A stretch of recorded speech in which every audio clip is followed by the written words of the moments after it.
एक बार की बात है। एक गांव में एक किसान रहता था। उस किसान को जानवर पालने का बहुत शौक था। उसके पास पहले से ही बहुत सारी भैंसें थी जिनका दूध बेचकर वो अपना घर चलाया करता था।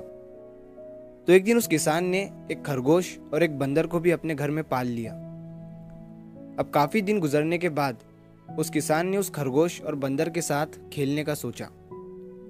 उस किसान ने अपने खेत में बहुत सारे छोटे छोटे गड्ढे कर दिए और फिर उन गड्ढों पर मिट्टी डालकर उन गड्ढों को बंद कर दिया और किसी एक गड्ढे में उस किसान ने एक गाजर को छुपा दिया।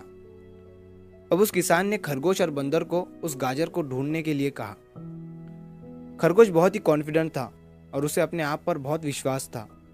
उसने एक एक गड्ढे को खोदना शुरू किया और गाजर ढूंढने लगा। लेकिन बंदर जो था वो बहुत ही नेगेटिव और आलसी था। उसने सोचा कि खेत में इतने सारे गड्ढे हैं और वो गाजर किसी एक गड्ढे में है, इतना कौन ढूंढेगा। वो बंदर ये सोचकर एक गड्ढे के ऊपर जाकर सो गया। अब उधर खरगोश अपनी पूरी मेहनत से गाजर ढूंढ रहा था। एक एक करके खरगोश ने सारे गड्ढे देख लिए, लेकिन उसे किसी भी गड्ढे में गाजर नहीं मिली। सिर्फ एक गड्ढा बाकी रह गया था जिसके ऊपर बंदर सो रहा था। अब खरगोश बंदर के पास जाता है और उसे उस गड्ढे पर से उठने के लिए कहता है। जैसे ही बंदर उस गड्ढे पर से उठता है, खरगोश गड्ढा खोद कर गाजर बाहर निकाल लेता है और अपने मालिक को ले जाकर दे देता है।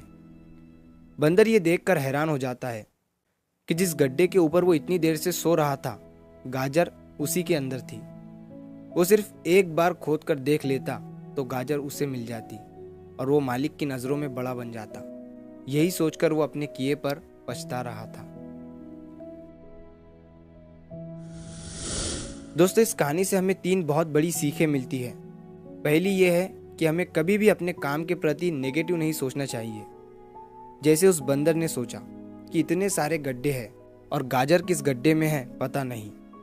यही सोचकर उसने उस काम को अपने लिए बड़ा बना दिया।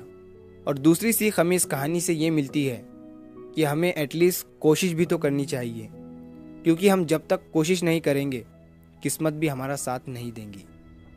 अगर वो बंदर जिस गड्ढे पर सोया हुआ था वहां से ही गाजर को ढूंढना शुरू करता तो उसे गाजर मिल जाती, लेकिन उसने कोशिश ही नहीं किया। और तीसरी सीख हमें इस कहानी से ये मिलती है कि हमें जल्दी हार नहीं माननी चाहिए। अब हमें नहीं पता कि हमें अपने काम में कौन से साल में कामयाबी मिलेंगी। वो 2025 हो सकता है, 2030 हो सकता है या 2032 भी हो सकता है, लेकिन हमें कामयाबी तभी मिलेंगी जब हम पॉजिटिव सोच के साथ कोशिश करते रहेंगे और हार नहीं मानेंगे।